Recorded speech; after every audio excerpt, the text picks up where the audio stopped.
Thomas Becet lahir di Chapside, London pada tanggal 21 Desember 1118. Ayahnya adalah seorang tuan tanah kecil atau bangsawan kelas rendah di Inggris. Ketika usianya sekitar 24 tahun, Thomas mendapatkan pekerjaan di Keuskupan Agung Canterbury. Di sini ia mulai tertarik untuk menjadi seorang imam. Thomas seorang pemuda yang tampan, amat cerdas, dan pandai bergaul. Sebentar saja ia telah menjadi kesayangan Raja Henry I sendiri. Orang mengatakan bahwa Raja dan Thomas memiliki hanya satu hati dan satu pikiran seperti layaknya sepasang sahabat karib. Raja Henry II bahkan mengirim putranya yang juga bernama Henry untuk hidup bersama Thomas. Adalah lumrah pada masa itu apabila anak bangsawan dibina dengan cara tinggal dalam rumah bangsawan lainnya. Pangeran Henry dilaporkan pernah mengatakan bahwa dalam sehari, Thomas Becet menunjukkan cinta kasih yang tulus dan figur kebapakan yang dibutuhkannya dan lebih dari yang bisa diberikan oleh ayahnya dalam sepanjang hidupnya. Keterikatan emosional Henry muda dengan Santo Thomas Becet sebagai ayah angkat mungkin merupakan salah satu alasan yang membuat Henry muda di kemudian hari berbalik menentang ayahnya. Ketika Thomas berusia 36 tahun, Raja Henry menjadikannya ketua parlemen. Sebagai ketua parlemen Inggris, Thomas menempati rumah yang besar dan kemewahan. Namun demikian, ia sungguh murah hati kepada orang-orang miskin. Awalnya ia adalah seorang yang cepat marah, dan ia mengatasinya dengan melakukan banyak mati raga dan melewatkan berjam-jam lamanya dalam doa. Seringkali hingga larut malam. Ketika Uskup Agung Canterbury wafat, Raja meminta Paus untuk memberikan jabatan tersebut kepada Thomas.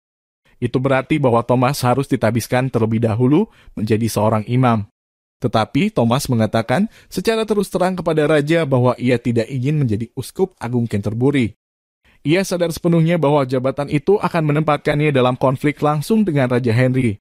Thomas tahu bahwa kalau ia menjadi seorang uskup maka haruslah ia membela gereja. Dan itu berarti bahwa ia akan berhadap-hadapan secara langsung dengan Raja Henry. Bila saya seorang uskup maka kasih baginda kepadaku akan berubah menjadi kebencian. Demikian ia memperingatkan Henry. Raja tidak peduli dan Thomas ditabiskan menjadi iman dan kemudian menjadi uskup pada tahun 1162. Pada mulanya segala sesuatu berjalan lancar seperti sedia kala. Suatu hari Raja menuntut sejumlah uang yang cukup besar dari kas gereja. Uskup Thomas dengan tegas menolak tuntutan ini karena merasa tidak patut bila keuangan dan kebebasan gereja dirampas oleh negara. Penolakan tegas ini membuat Raja geram terhadap sahabatnya itu. Ia mulai memperlakukan Thomas dengan buruk. Sesaat Thomas tergoda untuk sedikit mengalah. Tetapi kemudian ia menyadari akan kuatnya keinginan Raja Henry untuk mengendalikan gereja. Thomas sungguh menyesal bahwa ia bahkan pernah berpikiran untuk mengalah kepada Raja. Ia mohon ampun atas kelemahannya itu dengan bermati raga dan kemudian ia menjadi lebih tegas dari sebelumnya. Kebencian Raja semakin menjadi-jadi ketika ia menyadari bahwa Uskup Thomas tidak mungkin akan mengalah padanya. Suatu hari dalam amarahnya Raja berteriak, "Tak adakah seorang pun yang dapat mengenyahkan Uskup Agung sialan ini dari hadapanku?" Beberapa perwira kerajaan menanggapi umpatan ini dengan serius.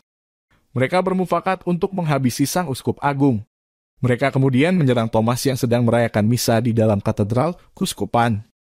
Dalam sakrat maut, Bapak Uskup mengatakan, "Demi nama Yesus dan demi membela gereja, aku bersedia mati." Hari itu tanggal 29 Desember 1170. Segenap umat Kristiani di seluruh penjuru dunia terkejut dan ngeri atas pembunuhan keji di dalam katedral tersebut.